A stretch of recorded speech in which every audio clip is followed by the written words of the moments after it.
Okay, so we have our two tanks, and the next step is going to be that we would like to run a pipe from one tank to the other tank. We'd like to exit from the center bottom of this first tank, and then we'd like it to go down so that it's buried under the ground, and then up and over this wall. So let's assume that we want to take this pipe down in uh, one big burial. We want to take it all the way down to maybe a meter below the bottom of this tank, and then come up and go through the wall here, maybe 20 centimeters or 10 centimeters from the top. So let's assume that we need, as an input, we need that burial depth for the pipe. And so this is going to be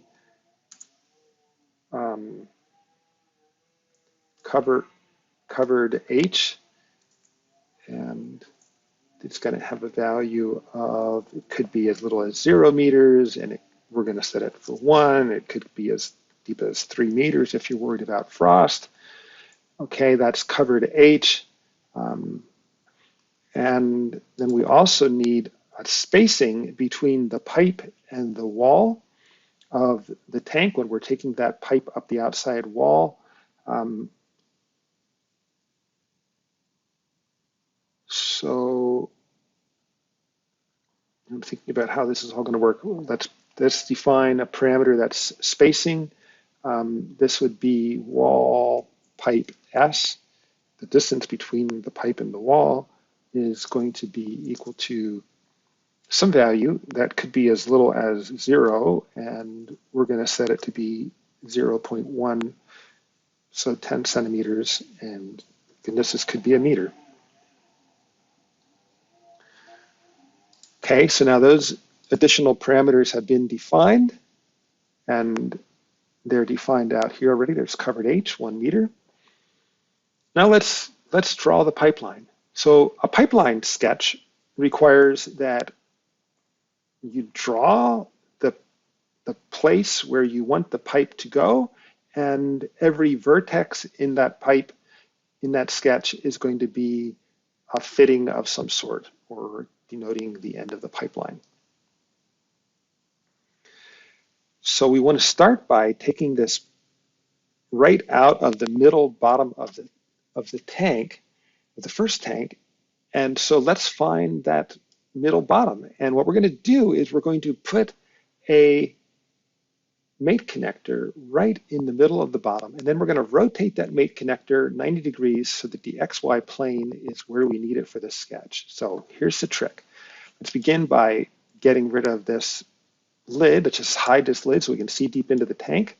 So there's our tank, and we're going to create a sketch. And for the sketch plane, instead of clicking on sketch plane, I'm going to click on the mate connector.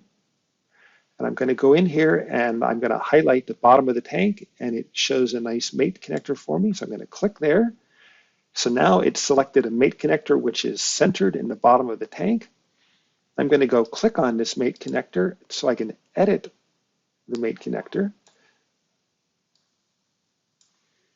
So when I'm editing that mate connector, I want to rotate this mate connector so that the XY plane is where I need it to be so that I can draw the sketch for the pipeline. So currently, this plane XY would be kind of a top view, and I need a side view. So I'm going to rotate this about X, and I'm going to rotate it 90 degrees. And now my mate connector in the bottom here is oriented with Y pointing up and X pointing to the right, just like we would expect. And so that's perfect. Okay, and now to make life easier, I'm going to actually hide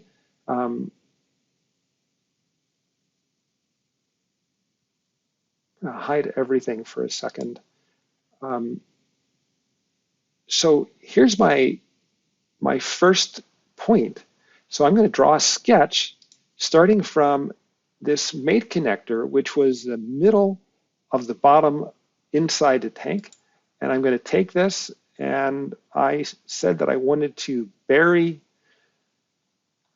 this pipe by 1 meter. So I'm watching my constraints, and I like the vertical constraints. So this pipe is going to be vertical. And I need it to go down just 1 meter.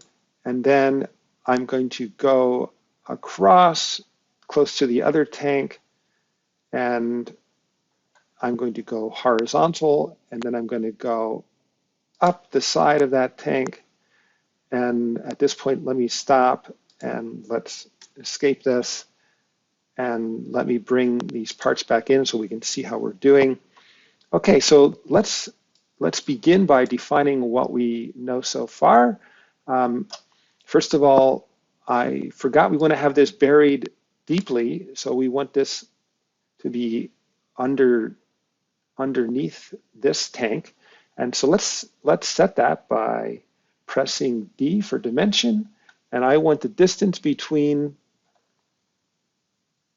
that bottom and this pipe to be equal to my covered H. Oops, I think it's covered.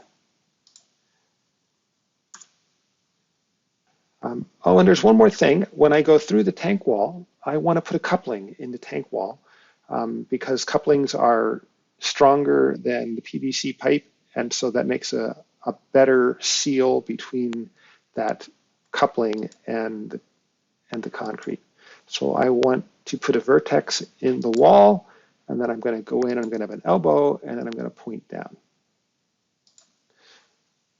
So there's my pipeline, and let's call that good for now, although we have lots of blue things, and blue things are not good because blue things mean that we haven't defined them yet. We haven't constrained them yet. Okay, so now we have a sketch, and the next step is let's turn on the pipeline. Let's create a pipeline, and we're going to select the pipe edges. The pipe edges are anything along this sketch is the pipe edges. So it's already drawn a pipeline. If we zoom in really far, we see that there's actually a pipe there now. It's selected 0.5 diameter, which is not correct. Here, let's just make it bigger so we can see it. And then we're going to calculate this eventually. And then the other thing that is happening is it's got some extra pieces on here that it doesn't need. So let's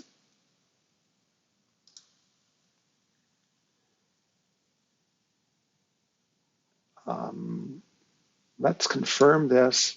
Let's open this up so that I can see the top of this tank and can see the top of this tank, so I can see what's happening in there. And now, how are we going to figure out what size that pipe needs to be? Well, we need to do a hydraulic calculation to figure out what diameter a pipe is required. So what's driving the water through this pipe? Well, there's a difference in elevation between these two tanks, and let's assume that we're willing to have the offset in tank height, which be the head loss in this pipeline. There's actually a little bit more head available because this pipe exits into the tank. And let's just ignore that and make our lives easier. And so we'll use the delta H as the potential head loss for this pipe. So we need to design a pipe. So we're going to first start by designing the pipe inner diameter.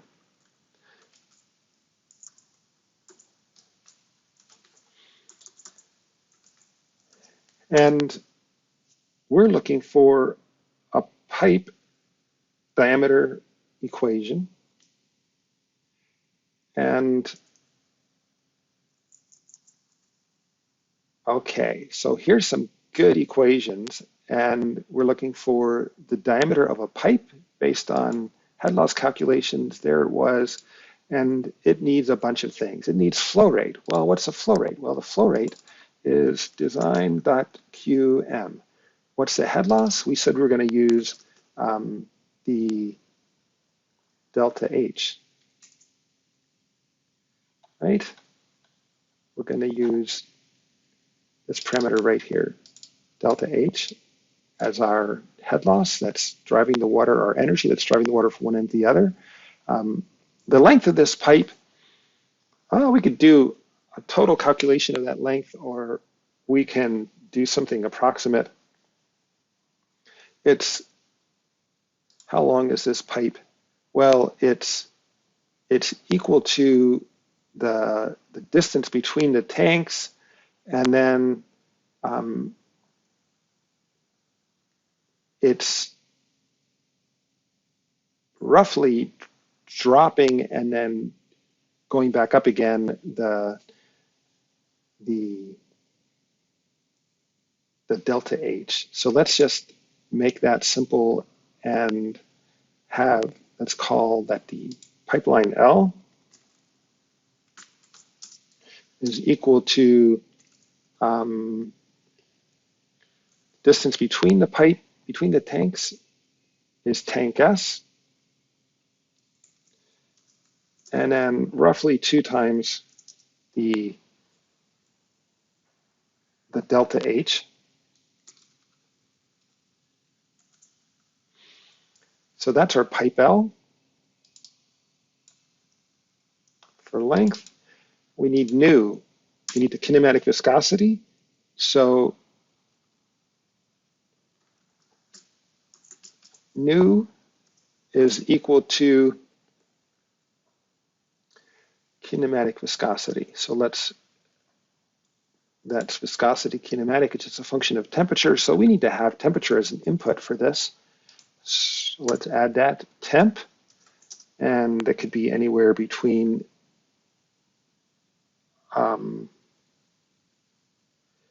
0 Celsius and let's say 40. Okay, so now I've added temperature. So this is design.temp, and we're going to put the viscosity as an input here. Pipe roughness is actually already defined. So let's type in rough and see what shows up. So this is a PVC pipe. So PVC pipe rough. K minor. Oh, let's look. What do we have here? We're going to have an entrance, an elbow, an elbow, an elbow, an elbow, and an exit. So 1, 2, 3, 4 elbows, an entrance, and an exit. So let's add that up. So design.k is equal to, and there are minor losses. So here's elbow K minor, and then we also have entrance K minor, and exit K minor, and we said we had 4 elbows.